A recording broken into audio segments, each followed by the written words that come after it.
J'espère que vous allez bien. Je vous souhaite la bienvenue dans un nouvel épisode de podcast. Aujourd'hui, je ne suis pas toute seule puisqu'on accueille Élise. Merci beaucoup d'avoir accepté mon invitation. Est-ce que tu vas bien? Bah merci de m'inviter. Ah oui, je vais bien, c'est la période de Noël, c'est mon moment préféré de l'année, donc dernière semaine de boulot avant les vacances, je ne peux pas aller mieux que maintenant. Ouais, c'est vrai que c'est souvent la bonne période aussi pour se lâcher prise, je dirais, et Ouais. prendre du temps un petit peu pour soi.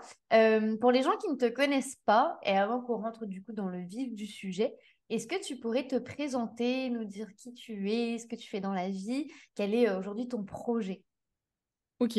Alors donc je m'appelle Élise. Je suis aujourd'hui formatrice tourisme. Avant ça, j'ai toujours été dans le monde du voyage. J'ai été agent de voyage, j'ai travaillé en hôtellerie, en office de tourisme. C'est un peu l'histoire de ma vie, le voyage. J'aime voyager aussi à titre personnel. Je pense que ça semble évident, mais bon, je le dis. Et aujourd'hui, en fait, j'ai créé la première formation en France pour le métier de travel planner. Donc, travel planner, c'est quoi? C'est des conseillers, des entrepreneurs indépendants qui vont faire du voyage sur mesure. Et moi, j'aime souvent dire du voyage sur mesure sans casser la tirelire, parce qu'on a cette image que le sur mesure, c'est très cher. Sauf que non, en fait, ça peut être très cher, ça peut être très luxueux, mais ça dépend vraiment des clients. Et ça fait maintenant un peu plus de 3 ans que je forme des travel planners. J'en ai formé plus d'une centaine, donc je commence à avoir une belle cohorte de travel planners. C'est un métier qui est très très récent sur le marché. Le tourisme, c'est un vieux domaine d'activité entre guillemets.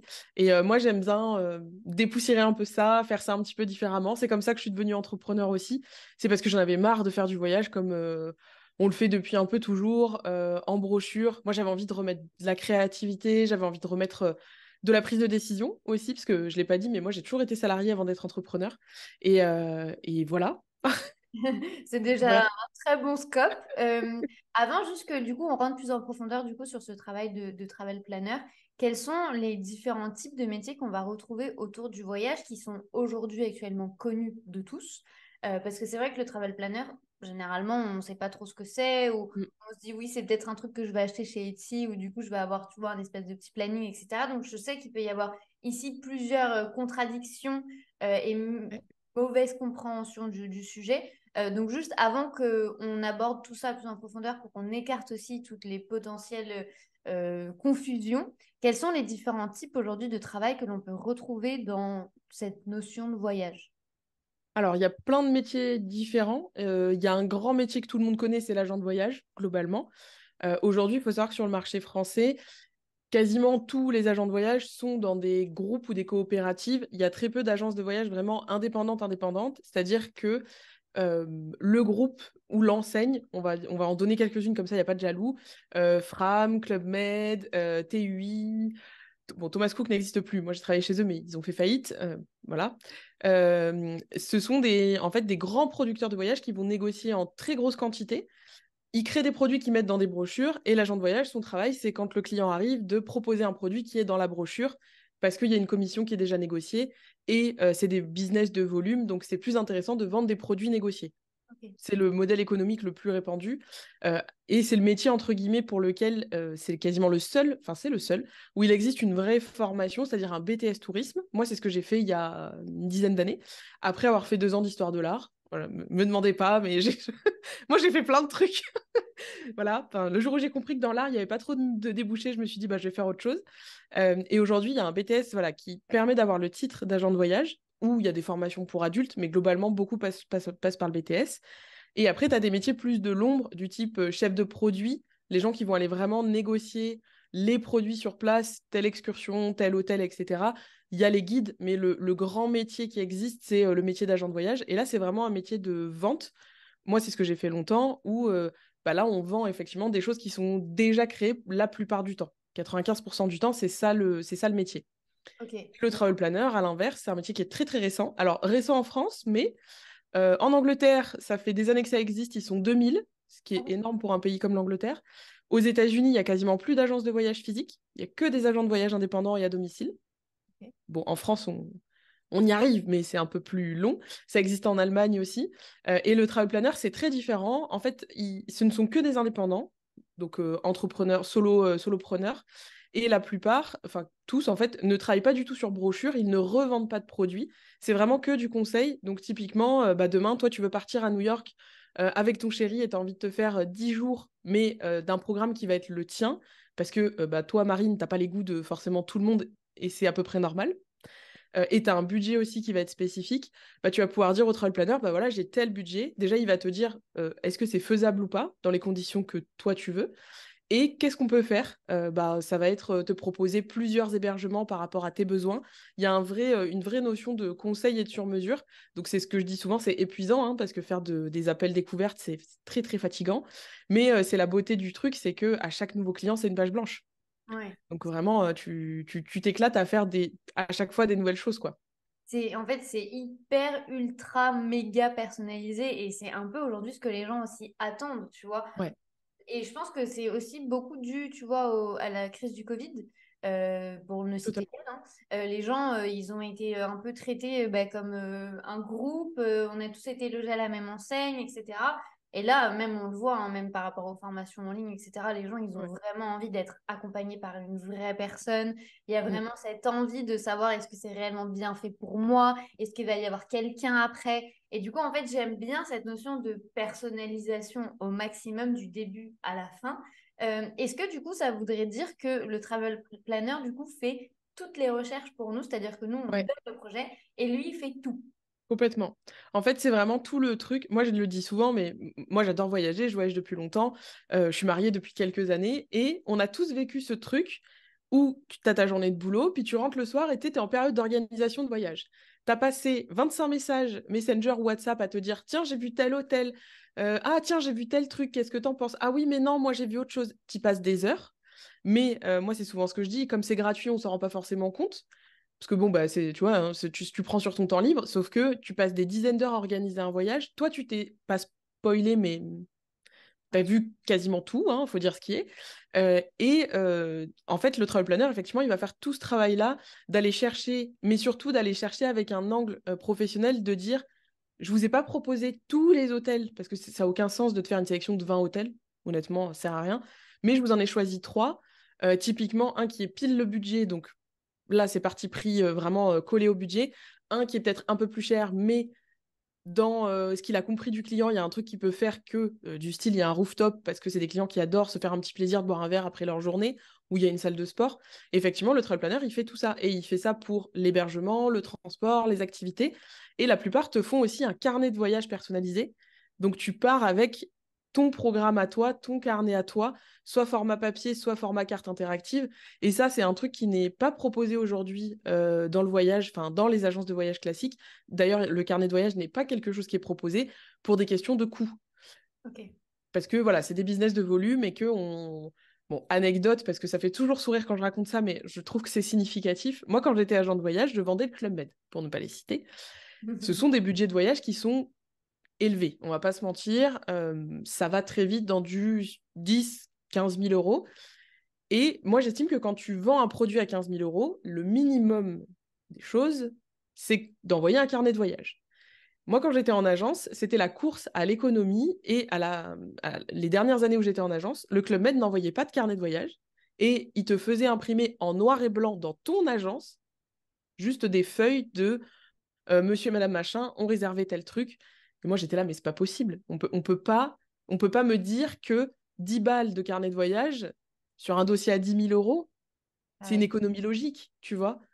Et en fait, c'est aussi ça, moi, qui m'a décidé, parce qu'au début, j'étais travel planner, c'est ça qui m'a décidé d'être travel planner. Je me suis dit, mais moi, j'ai envie, parce que quand je pars, j'ai envie de ça, j'ai envie d'avoir mon carnet de voyage, j'ai envie de pouvoir coller mes petites photos Polaroid à la fin, j'ai envie d'avoir les petites adresses, les bons trucs. Parce qu'en agence, j'avais pas cette possibilité de le faire, parce que moi, j'ai travaillé que dans des grands groupes où, de toute façon, j'avais pas d'alternative et de prise de décision possible. Et c'est aujourd'hui, c'est ce que tu disais, les gens ont envie de ça en fait. Ils ont plus envie d'être traités comme un numéro, ils veulent qu'on s'attarde sur leurs besoins à eux. Et c'est pour ça que moi, mes apprenants ont des clients, parce que tout le monde, et c'est humain, on a tous envie de se sentir unique. C'est normal. Que c'est hyper intelligent la manière dont tu abordes le truc parce que c'est vrai que mine de rien, quand tu réfléchis un peu à quand les gens font un peu, pas juste leur voyage de rêve, mais juste genre des voyages où tu veux garder des souvenirs. Moi, je Mm. connais plein de gens dans mon entourage, tu vois, qui ont une petite boîte et qui gardent tout à l'intérieur, genre des tickets de spectacle, des tickets de Ah ouais. métro, le plan de la ville. Enfin, tu vois, genre, en fait, ça fait partie aussi de l'expérience, je Ouais. trouve. Surtout quand on voyage, il y a certains aussi un certain budget que l'on va débloquer. Et je trouve que c'est hyper parlant la manière dont tu dis, oui, on est sur un dossier à 10 15 000 euros. Bordel, on peut pas juste genre traiter le client un petit peu de manière premium. Ouais. Est-ce que tu considères, ou non, à toi de me dire, que ce travail doit être fait en aimant l'humain? Parce que je trouve qu'en fait, vous êtes tellement au service des personnes que vous allez accompagner. Est-ce qu'il est possible aujourd'hui de le faire sans avoir Non. de l'empathie, je dirais? Non.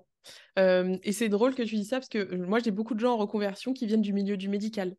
Ah, ok. Et c'est ce que je leur dis, c'est pas moi, ça m'étonne pas. Moi, alors c'est paradoxe, hein, mais moi j'ai quitté le tourisme quelques mois pour travailler dans le social. Tu vois, c'est des ponts qui se font. Moi, j'ai beaucoup d'infirmières, d'éduc-spé, de kinés, beaucoup de gens qui sont en fait déjà dans des habitudes métiers d'écoute. Moi, je le dis toujours, c'est pas le métier qui fatigue, c'est les gens. Le plus dur, c'est gérer les gens. C'est ça. Alors, c'est pour ça aussi que moi j'ai créé la formation, parce que pour leur apprendre à poser un cadre, parce que moi, je déteste cette expression de le client est roi. Non, je déteste ça. Moi, même si j'adore la relation client, je dis toujours le client est roi en ta demeure. C'est toi qui décides. On a le droit de dire que à 20 h on répond pas, ou même à 8 h du matin ou à 11 h. On a le droit de pas répondre tous les jours. C'est pas une obligation. Moi, je dis toujours, on se roule pas par terre pour signer des clients non plus. C'est pas du tout sain comme relation, tu vois. Mais clairement, non, si t'aimes pas l'humain, tu peux pas être. En fait, je pense que si t'aimes pas l'humain, tu peux pas faire de la prestation de service. Enfin, il y a le mot service dedans. Enfin, tu vois. Et ça, c'est le seul truc où, moi, quand j'ai des gens, parce que je fais des appels avant les entrées en formation, c'est important, alors, et pour moi et pour les gens, je dis toujours, je peux tout apprendre. Vendre, je peux l'apprendre. J'en sais rien. Des stratégies business, je peux les apprendre. Par contre, le savoir-être d'aimer l'humain, impossible. Ça, c'est pas un truc qui s'apprend. Si tu sais que t'aimes pas les gens, entre guillemets, moi j'ai l'exemple, mon mari, il est pas fait pour travailler avec les gens, c'est pas un commercial, ça lui plaît pas, il le sait, il a un poste, il a un métier en conséquence de ça. Il est très peu en contact avec des clients. Avec des équipes, oui, mais faire ce que je fais moi tous les jours avec des clients, il pourrait pas. Et je trouve que c'est hyper important d'être lucide sur ça. Ouais. Parce qu'être entrepreneur, c'est certes, pour beaucoup de gens, ça a l'air d'être l'Eldorado. Si tu te connais pas bien, tu peux vite tomber dans un truc de je l'entreprends et en 3 mois, t'es mais cramé, dégoûté de ce que tu fais, alors qu'à la base, c'était pour que tu te sentes mieux que tu deviens entrepreneur, quoi. Grave. Donc ouais, non, si t'aimes pas les gens, Ça sert à rien. honnêtement, puis devenez pas formateur non plus, hein, si vous n'aimez pas les gens, c'est pas vraiment, voilà. C'est hyper. En fait, je trouve que c'est hyper clair la manière dont on voit les compétences des gens dans ce type de prestations. Dans le sens où Ouais. c'est vrai que tu vois, plus d'une fois, quand on va être en reconversion, quand on va penser à son projet et qu'on veut réellement se lancer à son compte et tout, on se dit, bah, finalement, je ne sais pas faire grand-chose. Et en fait, j'aime bien, tu vois, le fait de retrouver certaines caractéristiques dans certains métiers qui peuvent être du salariat ou non et de se les approprier pour développer son projet. Je trouve que c'est hyper, hyper intelligent de le faire, en sachant que en plus de ça, enfin, on va pas se le cacher, hein, en 2024, voire même, je pense que ça s'écoulera vers 2025, la tendance, elle va être à la personnalisation au max. Donc, je Ouais. pense que vous êtes vraiment, en fait, rien qu'au début de tout ce qu'il est possible de faire en tant que travel planner. Est-ce que, selon toi, c'est un métier qui peut être associé au fait d'être digital nomade et est-ce que c'est selon toi un vrai projet ou ça peut pas du tout coïncider l'un avec l'autre? Alors, c'est une question que j'aborde beaucoup en ce moment parce que je fais plein de visios avec des futurs travel planners. Et c'est une des slides de ma visio parce que je trouve ça hyper important. Alors, c'est pas impossible, mais, et je mets un gros, gros mais, moi, c'est pas un argument que j'ai choisi de mettre dans mes argumentaires parce que, encore une fois, alors, digital nomade, ça dépend déjà de l'humain, parce que c'est très particulier, ça dépend si tu as des enfants ou pas. C'est pas du tout le même métier. Être voyageur n'est pas être travel planner. Moi, j'ai plein de gens qui me disent pareil, est-ce qu'il faut que je fasse un tour du monde pour être travel planner? Non. Tu vois, c'est comme si on te disait, est-ce que il faut que je fasse des milliers de vues en story pour conseiller des gens sur de la stratégie communication? Bah non, pas forcément. C'est pas, voilà. Moi, c'est pas impossible, mais lancer un business tout en devenant digital nomade, moi, je trouve que c'est mettre un risque sur le début de son entrepreneuriat Bon, alors déjà un risque financier parce que c'est pas gratuit d'être digital nomade, clairement. Les gens qui partent 3 mois à Bali, bah, faut financer un Airbnb, faut financer une connexion Internet. Et ça, bah, si tu commences à dépenser 30-40 € par jour dans des cafés ou restos pour avoir une connexion, bah, ça va très vite entamer le budget. Moi, je trouve que c'est possible quand le business roule déjà, quand tu as déjà des clients, et encore que ça dépend comment tu as habitué tes clients, parce que le décalage horaire, selon où on est, Mm. faire des appels à 4 heures du matin, honnêtement, enfin, après, si les gens veulent le faire, voilà, moi, encore une fois, les gens font comme ils le sentent, mais je trouve que c'est quand même un gros warning au bout de 3 semaines, t'es mort, quoi. C'est très, très dur. C'est pas impossible, c'est pas incompatible. Mais moi, je trouve qu'en début d'activité, c'est mettre beaucoup de complexification dans une activité qui débute. C'est déjà, je pense que tu seras d'accord, c'est déjà très compliqué Mm. de lancer son activité, Oh oui. clairement. Donc, c'est pas impossible. C'est pas, en fait, la finalité de Travel Planner, c'est pas d'être digital nomade. Moi, je le vois, la plupart des gens que j'accompagne, c'est pas leur vision d'être digital nomade. Il y en a beaucoup. Alors, c'est assez. Moi, je trouve ça très touchant parce que du coup, je contribue à ça. Il y en a beaucoup pour qui c'est reprendre confiance dans des compétences qu'ils pensaient pas avoir ou plus avoir. Reconnecter aussi pour certains avec euh, plus de. Alors, j'allais dire passion, mais j'aime pas trop cette notion de métier passion parce que des fois, ça dérive un peu. Mais ouais, mettre plus de sens dans leur quotidien. Là, j'en parlais la semaine dernière avec des apprenants. J'ai notamment une apprenante, ça faisait 5 ans qu'elle n'avait pas travaillé. Et elle nous disait bah, qu'en gros, grâce à la formation, elle avait remis le pied dans le monde du travail, qu'elle se sentait confiante, tu vois. Et j'étais là, je me disais, c'est fou d'entendre des gens dire ça. Moi, j'ai créé une formation, je m'attendais pas à changer la vie des gens. Et en fait, si, parce que tu lances une activité, pour certains, ça change la vie. Mon bras droit, Ambre, elle était infirmière, elle l'est encore un peu, mais elle va passer à 100% sur son activité. Et pourtant, bon, elle s'est lancée pendant une période de Covid, donc elle a connu la crise du Covid et ça a été très compliqué pour le tourisme. Mais elle n'a pas lâché, elle a continué. Et bah, tu vois, petit à petit, moi, je la vois arriver vers ce qu'elle attend, qui est bah, de travailler à son compte, de pouvoir élever sa fille en même temps, d'avoir quand même son métier d'infirmière. Si elle veut le reprendre, elle peut. Mais de développer un métier qui est un métier lié à une passion vraiment, qui est un truc qui la fait vibrer, quoi. Et je me dis, C'est fou. j'ai dérivé, mais Non, non, non, non, voilà. c'est complètement dans ma question parce que c'est vrai qu'il y a aussi, quand on parle du fait de devenir digital nomade, il y a beaucoup cette notion d'être libre, de faire ce que l'on veut, Ouais. de gérer ses horaires comme on le souhaite. Et moi, je peux très bien en parler parce que tu as évoqué le décalage horaire. Moi, j'habite au Portugal, je n'ai qu'une heure de différence avec la France. Eh bien, je peux vous garantir que une heure, ça Mm. fait déjà toute la différence. En fait, quand moi, je vais rentrer en pause déjeuner, les gens, ils ont déjà fini. Donc en Ouais. fait, il est pas rare en fait que les gens m'appellent, que je sois encore au lit par exemple, parce que bah, pour moi il est 7 heures, mais pour eux il est déjà 8 heures. Donc en fait, malgré que ce soit qu'une petite heure, bah, cette heure-là peut faire toute la différence. Donc j'ose imaginer le Le 46 6 en heures. termes... Ah ouais, non, franchement, je Non. n'ose pas imaginer la complexité. Mm. Surtout que bah, tu le dis très bien, le fait de développer son business aussi, c'est pas du jour au lendemain, il y a beaucoup de Non. travail qui doit être fait derrière. Est-ce que tu ressens, alors question un peu pas bizarre, mais parce que toi, du coup, tu as été travel planner, Ouais. forme aujourd'hui des gens au travel planning. Euh, Est-ce que tu ressens cette concurrence qu'il peut y avoir entre tes apprenantes dans le sens où, mine de rien, dans le fond, elles sont toutes concurrentes. Donc toi, quelle est ta vision aujourd'hui de la concurrence et quel est ton positionnement vis-à-vis de ça? Parce que je te donne un exemple, hein. Moi, au sein de la But First Academy, j'ai des templates de Reels de même et plus d'une fois, on me pose la question de, oui, mais au final, si moi je les achète, on a tous la même chose. Est-ce que toi, c'est quelque chose que tu ressens en interne dans tes formations, une peur de se dire, bah, au final, ok, il y a peut-être 100, 200, 400, 500 personnes, mais on va être tous à faire la même chose. Alors, moi, je le ressens pas. Enfin, je le ressens pas. Alors, je le vois pas dans la communauté et c'est parce que je leur en parle très ouvertement. D'ailleurs, j'aime bien que tu utilises le mot concurrence parce que je déteste les gens qui disent confrère. Je trouve ça insupportable parce que, alors, pour la bonne raison que ce n'est pas le même mot et ça ne veut pas du tout dire la même chose. Pour moi, des confrères, ce sont des gens dont on valide le travail.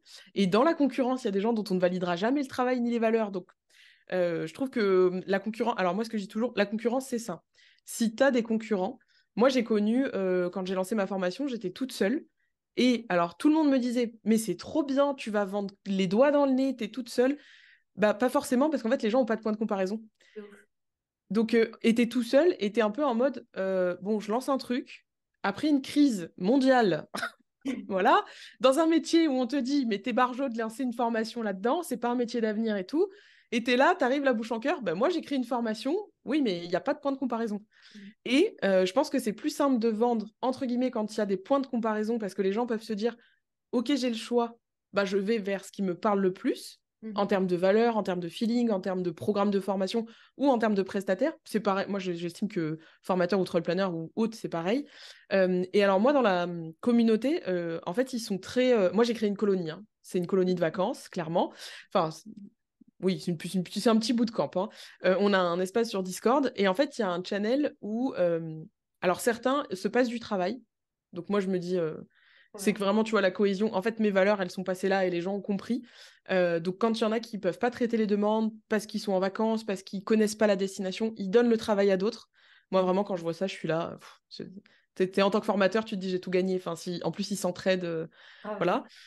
Et on a aussi un channel, par exemple, comme nous, bon, c'est lié au voyage, de recommandations. Par exemple, quand quelqu'un part en voyage, rentre, et c'est pas du tout obligatoire, hein, ils le font très spontanément, je précise, moi je leur impose pas, mais ils font un petit débrief en disant, bah voilà, je suis allé là, voilà les pour et les contre, voilà, attention, il y a certaines choses à vos clients, dites-leur bien, faites attention quand vous... Et en fait, tu vois, je vois cette entraide-là, et je me dis, mais enfin, ils Ouais. se voient pas du tout comme des concurrents, parce que l'idée, alors moi, c'est ce que je leur dis, de toute façon, on réinvente pas la roue. Enfin, je veux dire, à un Mhm. moment, on est sur les réseaux sociaux, où on fait, enfin voilà, je veux dire, on n'a pas, hein, on n'est pas chirurgien cardiaque, on fait pas des trucs hyper graves et hyper importants. Et moi, je leur dis toujours, le client, il viendra vers vous parce que c'est vous, en fait. C'est pas parce que, peu importe que tu parlais de template, mais moi, je sais qu'ils sont nombreux à avoir les mêmes templates de carnet de voyage parce que j'ai bossé avec une graphiste sur ça, qui a créé une offre pour eux. Le client, il s'en fout, en fait. Enfin, déjà, il le sait pas. Ce que je Mhm. leur dis très souvent, en fait, le client, il sait pas que il y a peut-être 12 autres role planners qui ont la même cible ou une offre qui ressemble. S'il match avec vous, il restera avec vous. Et ça, c'est un truc qui est hyper intéressant, moi, je trouve. Et c'est une grosse différence par rapport à l'agence de voyage. Les clients sont très fidèles, Mhm. ne viennent pas pour le prix. Moi, j'ai vécu des périodes en agence de voyage, je te jure que les clients rentraient avec des devis de concurrents et me disaient, voilà, j'ai vu ça. Qu'est-ce que vous faites? Qu'est-ce que vous m'offrez pour que je signe chez vous? La pression, mais c'est horrible de travailler Ouais, dans ces conditions parce que moi, j'aime dire en business que quand une personne vient pour le prix, elle repart pour le prix. Du coup, en fait, c'est malsain, je trouve, de mm, vendre un élément différenciateur sur le prix. Limite, en fait, j'aime bien, moi, toute l'expérience que vous proposez autour et tous mm, les éléments que vous allez mettre en avant. Est-ce qu'à un moment, tu as eu peur? Parce que du coup, toi, tu as été une des premières à te lancer, si ce n'est la première au niveau ouais, francophone. première. Euh, Moi, j'aime bien dire que je suis un peu comme toi, hein. Quand il y a de la concurrence, ça veut dire que c'est bon signe, ça veut dire qu'il y a de la demande, ça veut dire qu'il y a un marché. Toi, tu étais toute seule sur le Ouais. marché et en plus de ça, tu es quand même sur un marché de niche.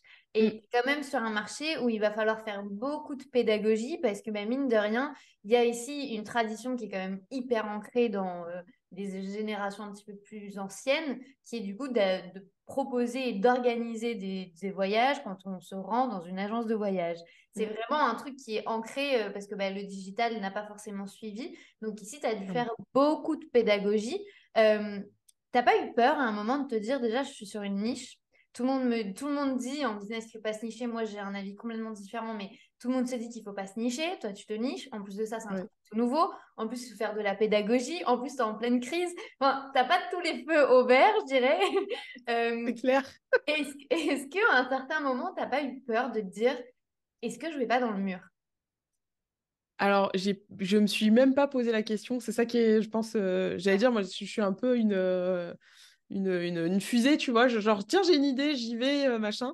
Et c'est une question qu'on m'a posée récemment dans un autre podcast. On m'a demandé si j'avais pas peur de m'ennuyer à parler toujours du même sujet. Ok. Euh, et ça rejoint un peu ça, tu vois, aussi de se dire. Alors, moi, ouais, en fait, ce que j'ai fait, et je pense que. Alors, s'il y a des gens qui veulent devenir formateurs qui écoutent ça, faites-le. Ne lancez pas des formations parce que c'est facile. C'est pas facile de vendre de la formation. Pas du tout.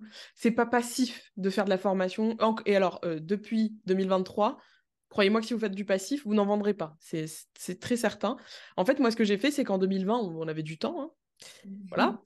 En fait, je n'avais pas pour projet de créer une formation. Moi, j'étais travel planner, ça se passait bien, j'étais contente.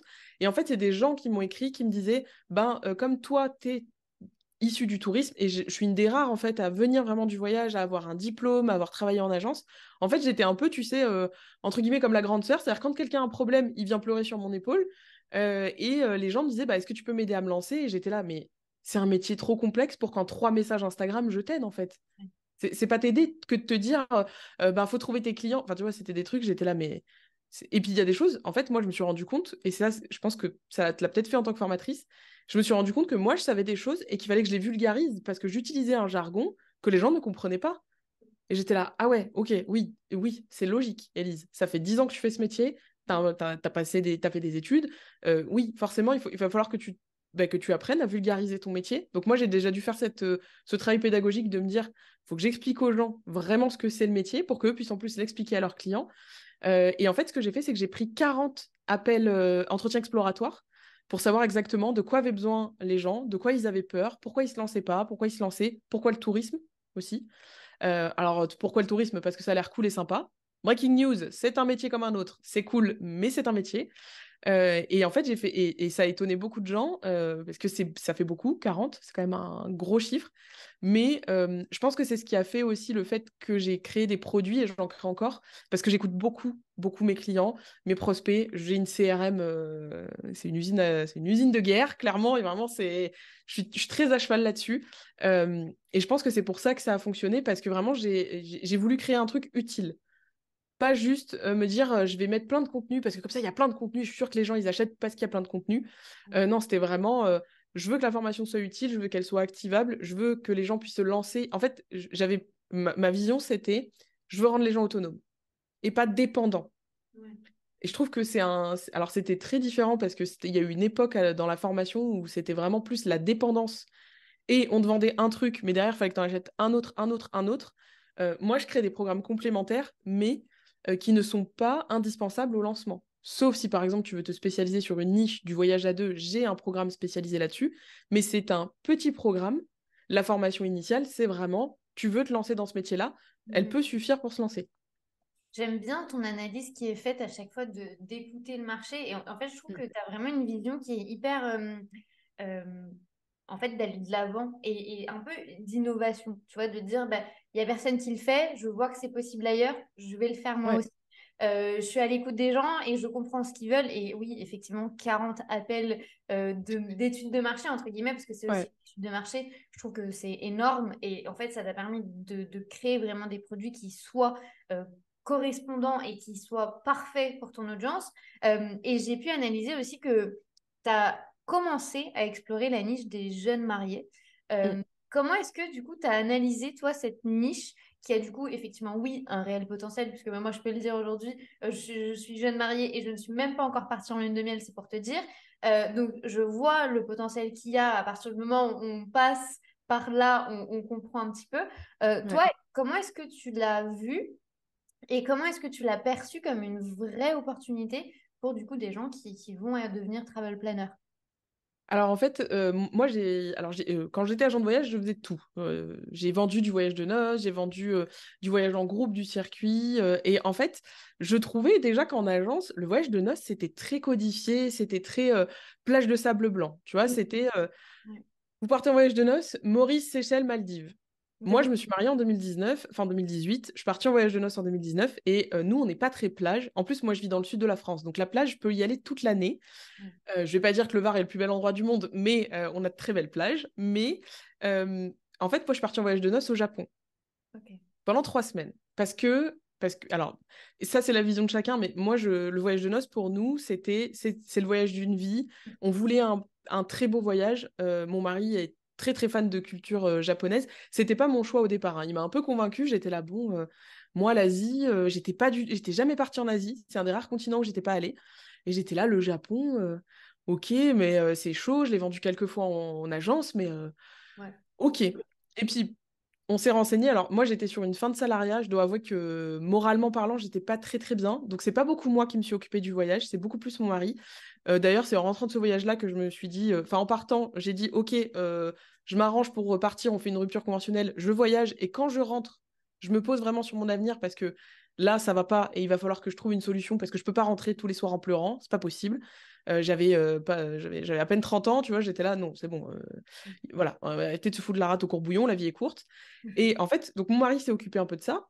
Et moi, alors, le voyage de noces, c'est un impact qui est énorme parce qu'il y a les mariés, Mm. il y a les gens qui participent à la cagnotte, il y a les parents, il y a les témoins, et puis il y a les gens qui sont déjà partis au voyage de noces, qui vont te dire, moi je suis allée là, oh, c'était merveilleux. Parfois c'était il y a 25 ans. Alors peut-être que c'était merveilleux il y a 25 ans, ça l'est peut-être plus trop aujourd'hui.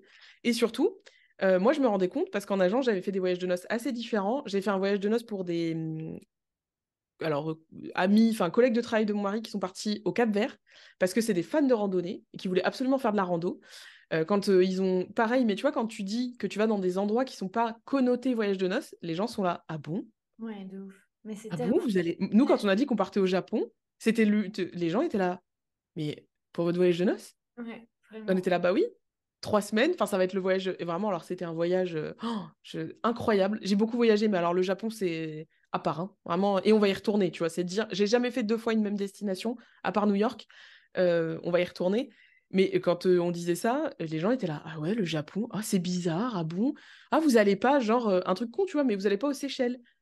Et j'étais là, mais mon mari il déteste la plage. Enfin, je le pose sur un transat au bout d'une demi-heure, il a retourné tous les grains de sable parce qu'il s'ennuie, tu vois. Enfin, c'est bon, c'est pas possible, on peut pas faire 2 semaines comme ça. Non, voilà. Et en fait, je me suis rendu compte, et c'était le cas en agence, que le voyage de noces, on propose systématiquement, et c'est un peu ce qui m'énerve, c'est que dans le voyage, on se renouvelle pas beaucoup. Mm. Donc, moi, j'ai commencé à avoir même des demandes de gens qui me disaient, bah, nous, on aimerait bien partir en Islande pour notre voyage de noces. Et je me dis, alors, même si vous partez aux Seychelles, je ne juge pas, hein, chacun fait comme il veut, mais tu vois, spontanément, on te propose un certain type de voyage. Et je trouvais que Alors, après, moi, c'est mon métier, donc le marché du travel planner, je les connais pas tous, mais beaucoup. Je parle à beaucoup, beaucoup de gens. Et je me disais, mais c'est fou, personne se lance sur le voyage de noces. Je trouvais ça fou. Je me disais, mais il y a un marché de dingo. Les wedding planners, c'est les mêmes entrepreneurs que les travel planners, mais dans le mariage. Donc, il y a des synergies de dingo à faire. La com, elle peut être... Mais alors, moi, je leur disais toujours, mais vous vous rendez pas compte les potentialités que vous avez pour faire des trucs différents. Mm. Si vous commencez à parler de voyage de noces sur des road trips, n'importe quoi qui soit pas des plages, on va vous remarquer parce que personne fait ça. C'est vrai. Et à un moment, je me suis dit, il y a plein de petits programmes comme ça que j'ai en fait en tête où je me dis, mais ça, il faut que je le sorte. Et je voulais pas faire que du voyage de noces parce que je trouve qu'en fait, il y a aussi le côté voyage à deux. Mm. Voyager en couple, c'est une façon de voyager qui est très spécifique. Et alors, quand tu es en couple depuis pas longtemps, C'est encore plus casse-gueule. c'est un vrai cap. Et quand tu es en couple depuis longtemps, mais que tu veux que ça soit le voyage d'une vie, parce qu'on va pas se mentir, le voyage de noces, on a tous envie que ça soit le voyage, le truc où tu te dis, dans 15 ans, ou quand tu auras des enfants, où tu parles de ça et tu as des papillons et des paillettes dans les yeux parce que c'était magique. Et en fait, c'est beaucoup pour les gens qui organisent leur voyage qui sont... Alors, quand tu l'organises juste après ton mariage, tu as la pression du mariage, pas évident à gérer quand même. Et tu mets beaucoup de choses, tu investis beaucoup dans ce voyage-là. Et en fait, le fait de le déléguer, ça te permet aussi déjà, de ne pas voir toute la destination avant de partir, et surtout de se dire, bah, j'ai quelqu'un qui va m'aider, quoi. Parce que tu mets tellement d'espoir dans ce voyage. Alors, c'est beaucoup de pression pour le travel planner, mais ça, encore une fois, on apprend à le gérer. Mais c'est vraiment le truc de se dire, bah, avoir quelqu'un, c'est quand même vachement confort, quoi. Ça fait Ouais. vachement du bien d'être soulagé sur cette partie-là, tu vois. T'as vachement de lucidité par rapport à la situation autour de ça. Et en fait, j'aime bien parce que tu le dis, dans le truc du voyage, il y a très peu d'innovation. Et Mm. moi, quand je t'entends parler, c'est vrai qu'en fait, tu connais parfaitement cette audience. Enfin, moi, pour te dire, hein, je suis dans ce cas-là. Nous, on n'a pas forcément envie de faire du banc de plage pendant 2 semaines, ça nous gonfle. Vraiment, limite, un petit road trip, nous, ça limite, on Ouais, préfère. Mais d'un autre côté, il faut quand même que ce soit un beau voyage parce que sinon, déjà de un, il y a la pression de la société de te dire quoi, t'es pas parti aux Maldives? Bah non, j'avais pas forcément très envie. Alors, c'est ça peut ça. paraître très bizarre dit comme ça, mais c'est un peu la réalité. Et mêle à tout ça la pression du mariage, comme tu le disais, Mm. mais surtout la situation d'entrepreneur. C'est-à-dire Aussi. que t'as déjà eu tellement de trucs à gérer et en plus de ça, il C'est faut que tu te remettes dans un truc de bah, au final, il faut que je crée le meilleur voyage de ma vie. Parce que moi, ouais. c'est un peu comme ça que je le vois. C'est d'ailleurs pour ça qu'on n'est toujours pas parti, parce qu'en fait, on ne C'est une sait pression de ouf, hein. pas. Ouais, C'est une pression. Et de ouf. surtout, tu vas. Puis alors, bon, encore une fois, hein, tu l'as dit, c'est la pression de la société, tu poses des trucs en story. Alors, moi, ça, c'est un truc. Moi, c'est une déformation professionnel malheureusement que j'ai, c'est qu'il faut que tous nos voyages soient géniaux et que mon mari trouve ça incroyable. Sauf que parfois ça l'est pas. Et en fait, je trouve que c'est bien aussi de le dire parce que je trouve qu'on a un peu trop cette tendance dans le voyage à ne pas dire quand c'est pas super incroyable, machin. Moi, ça m'est arrivé d'être dans certains pays et de me dire, voilà, c'est pas ouf, quoi, hein. Bon. Mais moi, comme c'est mon métier, tu vois, je regarde mon mari, je suis là, ah, mince, il pense que c'est pas ouf. Ah putain, c'est pas bien. Ah, la visite, elle est pas géniale. Ah, qu'est-ce qui... Et un jour, il m'a dit, mais tu sais, en fait, enfin, moi, ça va. En fait, c'est cool. Toi, tu te fous une pression, mais parce qu'en plus, c'est ton métier, que tu es là, et il faut que ça soit génial et tout. Il me dit, tu te mets une pression de ouf. Et alors, bon, j'ai la chance d'être avec quelqu'un d'extraordinaire, mais qui m'a dit, mais enfin, moi, tu es là, on n'est pas à la maison, on fait des trucs. Enfin, en fait, ça me va, tu vois. C'est cool. Détends-toi, vraiment, détends-toi. C'est pas grave, tu vois. Et pareil, il y a des trucs. euh, j'ai arrêté, parce que, alors, c'est un problème quand c'est ton métier aussi. Tu devrais faire ça, tu devrais aller là. Là, je rentre de Vienne, tu vois, on a passé 5 jours à Vienne. Alors, en bonne fan de Noël, meilleure période de l'année pour aller à Vienne. Oui, il y a du monde, mais alors, il a neigé et tout. Non, mais moi, j'étais comme une enfant, hein. Tous les jours, comme une enfant, à dire, oh, c'est beau, c'est magique, oh là là, la neige, oh là là. Parfait, le voyage parfait. Et il y a des choses qu'on n'a pas faites parce que on a préféré se poser, par exemple, dans un café. Il faisait -6, hein, donc il faisait très froid. Voilà, nous, on vient du Var, donc -6 pour moi, c'est lunaire, hein, ça n'existe nulle part. Je pense que toi, au Portugal, c'est pareil, -6, ça Non, n'existe ouais, ça pas. n'existe pas non plus chez moi, je t'avoue. Non, Il non. neigeait, mais des flocons, mais tu sais, la neige qui te fouette le visage, enfin, t'as froid, tu vois. Et à un moment, je dis à mon mari, bah, tu veux qu'on continue à se promener, machin? Il me dit, bah non, viens, on se pose dans un café. Et moi, j'étais là, genre, on va rien faire pendant 1 heure et demie, tu vois. Il me dit, mais on s'en fout, en fait. Enfin, viens, on se pose. On se pose, on boit un truc, on mange un truc. On peut aussi, tu vois, être cool dans le voyage qu'on fait. Moi, c'est un truc que j'ai appris à lâcher prise sur ça parce que c'est une déformation. J'ai envie de voir plein de trucs parce que comme ça, je sais ce que je peux conseiller, machin. Et en même temps, ça me passionne. Mais je me dis, à un moment, tu as aussi le droit de te reposer. C'est pas grave si tu passes, si tu fais des grasses matchs qu'à 10 heures. On s'en fout, en fait. Mais c'est ce que tu dis, c'est toute la pression qu'on met sur le voyage. Et moi, je trouve que, ouais, il y a très peu d'innovation et même juste, tu vois, Mais c'est normal, hein, quand tu es dans un groupe, t'as pas le droit d'innover, t'as pas le droit d'abord, t'as pas le droit de communiquer comme tu veux. Et moi, c'est souvent ce que je dis, c'est que aujourd'hui, on peut plus faire du voyage comme il y a 30 ans. Moi, j'ai trop entendu ça en agence, des anciens agents de voyage, enfin plus âgés, entre guillemets, qui me disaient, ouais, mais avant, Ellie, c'était plus facile, hein. Mm. Ok, j'entends, je le conçois, hein, mes parents voyagent depuis toujours, moi j'ai toujours voyagé avec mes parents. Oui, avant, tu avais des gens qui venaient, qui te disaient, voilà, j'ai 10 000 francs, je veux aller, parce que c'était des Oui, francs, c'était des francs à l'époque. voilà, je veux partir avec ma famille, et les gens ne négociaient rien parce qu'il y avait moins d'accès à l'information, parce qu'il y avait moins de solutions, hein. Booking n'existait pas. Ouais. Booking, Airbnb, ça date de 2008, c'est quand même très récent. Euh, mais aujourd'hui, tu peux plus faire du voyage comme ça. Enfin, Mm. c'est plus possible, tu vois. Il y a besoin d'évoluer dans la façon dont on accompagne le client, dont on l'écoute. Moi, alors, autre anecdote, parce que j'en ai, c'est des pépites. Dernier poste où je passe un entretien d'embauche, je rentre dans l'agence et je me dis, c'est bizarre, il n'y a pas de brochure. Tu sais, je me dis, peut-être ils ont un concept et tout. Je me dis, ah, peut-être que là, Ça va je vais un innover. peu me kiffer, tu vois. Voilà. Bon, je fais l'entretien et tout, et je leur dis, mais vous avez pas de brochure en agence? Si je m'étais attendue à tout sauf à ça, et la responsable d'agence me dit, non, non, c'est un ordre de la direction. On ne donne pas de brochure, on ne met pas d'option. Le client, il vient, il donne sa CB ou il repart. Ah oui, d'accord. T'as Et bien j'étais, et, le truc, quoi. et j'étais là, tu sais, mais vraiment, je me suis dit, mais attends, j'ai bien compris. Elle me dit, oui, par contre, et alors tiens-toi bien, à l'entrée des agences, il y a un compteur, tu sais, du nombre de personnes qui rentrent Ok. pour savoir combien de gens rentrent et combien ils convertissent. Waouh. Et j'étais là, genre, non, mais alors là, non, non. Non, il faut que je trouve un autre boulot. Vraiment, et c'est ce que j'ai fait, j'ai postulé à n'importe quoi pour ne pas bosser là, parce que je suis rentrée, j'ai dit à mon mari, mais en fait, c'est même en dessous de ce que je connais déjà, en fait. C'est Mm. pire que ce que je vivais. Je dis, mais moi, et je lui dis, mais du coup, c'est quoi la moyenne avec un client? Elle me dit, bah, 30 minutes. Ah oui, quand même. Mais Alors, en fait, il n'y a pas d'accompagnement. En fait, c'est tellement resté dans l'ancien temps que, ouais. en fait, tu vois, je trouve même ça lunaire de se dire, ben, on va compter le nombre de personnes qui rentrent. Ça, limite, j'ai envie de te dire, ok, nous aussi, on le fait limite au niveau digital, donc ça va.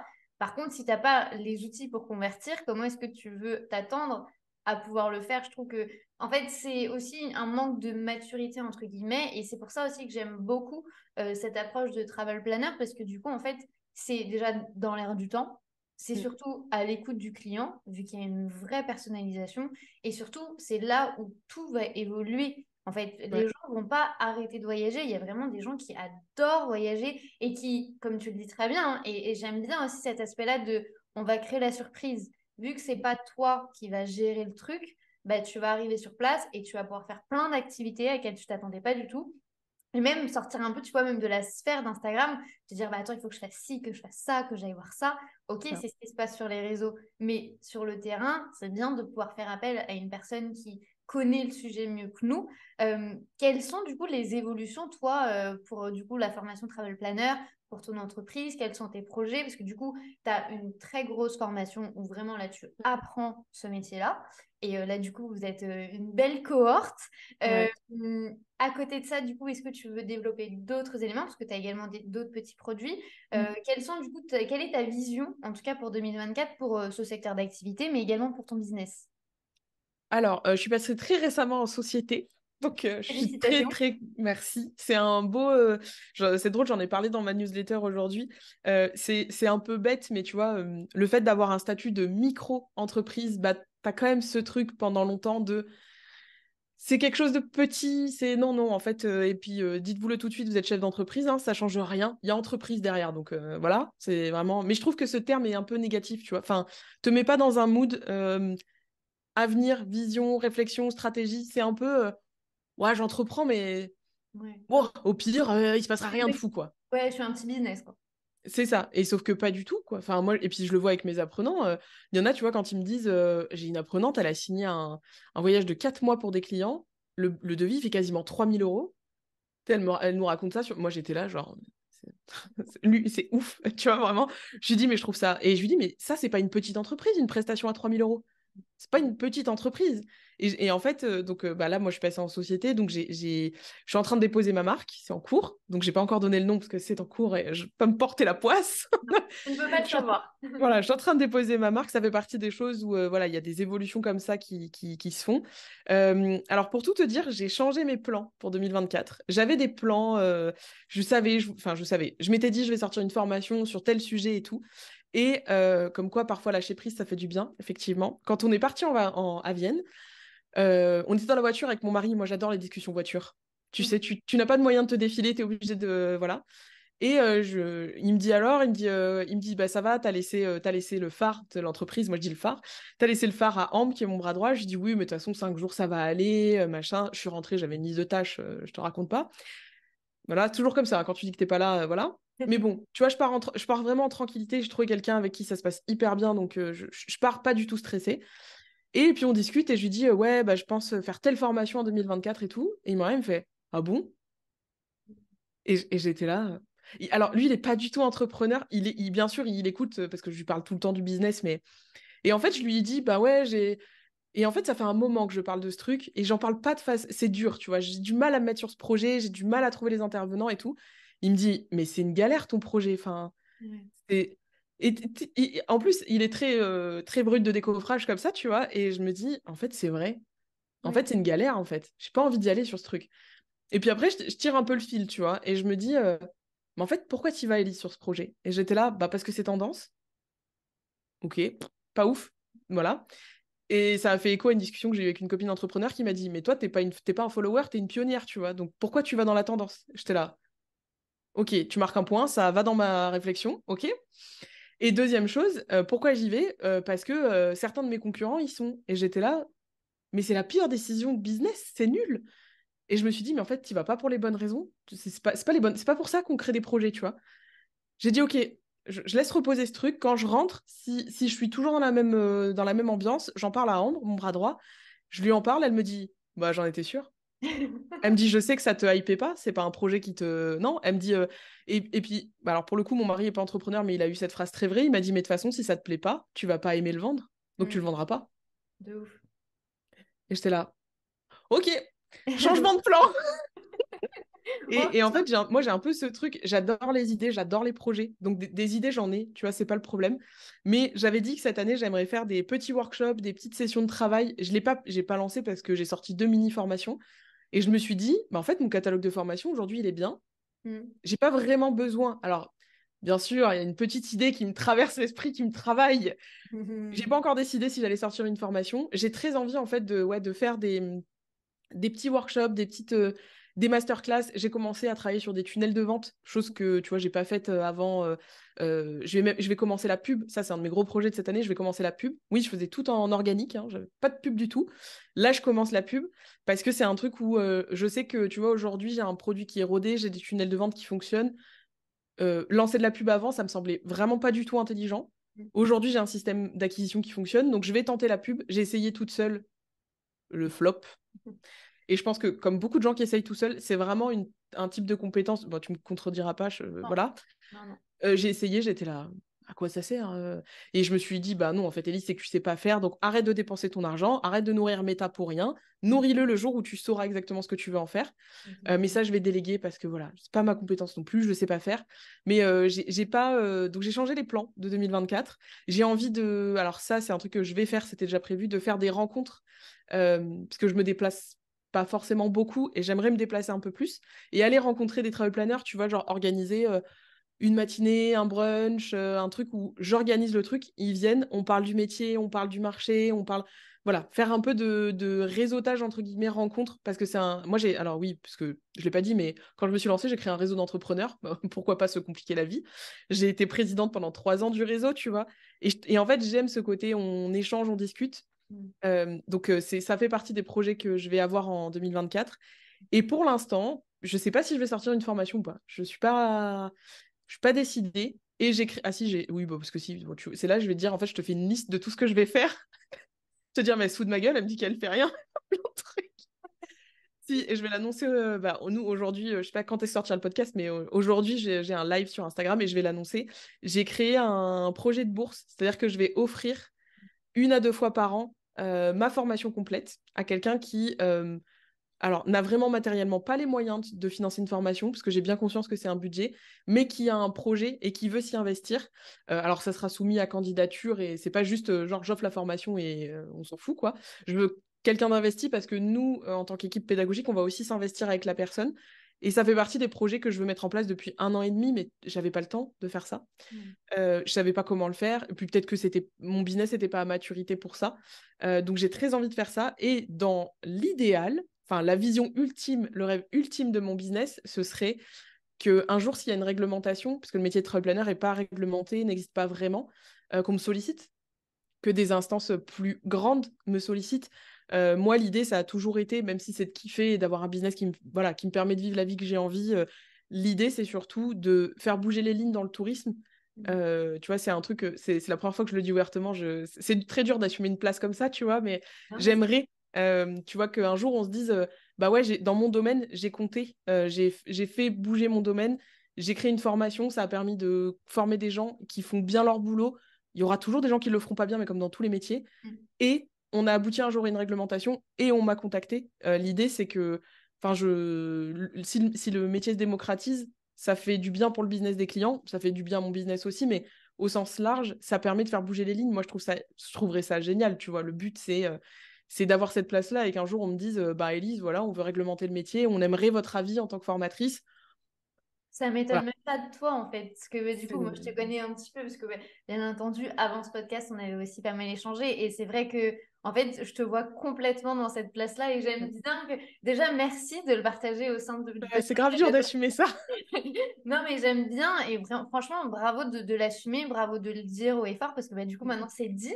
Et du Ouais, coup, maintenant, je sais que ça va arriver d'une manière ou d'une autre d'ici quelques années. Parce que du coup, c'est vrai que tu as fait j'aimerais. beaucoup évoluer le marché, tu es très innovante, tu vois vraiment les idées, même en fait les trucs tendances qui vont arriver. Tu parlais de tendances, mais les trucs, tu arrives à les prévoir. Enfin, je trouve que tu as une vision qui est folle de l'entrepreneuriat. Donc, vraiment un grand bravo pour ça. Bah, Je merci. fais de toute façon tous les liens en dessous de cet épisode de podcast si vous voulez aller découvrir Elise, découvrir la formation, découvrir son contenu également, parce que tu fournis également beaucoup de travail dans le contenu gratuit, donc n'hésitez pas à aller voir tout ça. Je vous mets tout juste en dessous. Merci beaucoup, Elise, pour notre échange. C'était un vrai plaisir de t'accueillir au Bah, sein de merci. First Academy et je te dis à très bientôt.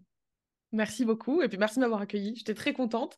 Et voilà, j'assume enfin la place que j'aimerais avoir. Donc, voilà, c'est la première fois que je le dis ouvertement. Peut-être qu'on se verra dans 10 ans et ça sera le cas. J'en suis sûre. J'aimerais. Je croise les doigts pour ça. Mais merci, c'était très, très chouette comme échange. Voilà. Moi, je suis toujours contente de parler de mon domaine et de parler des travel planners.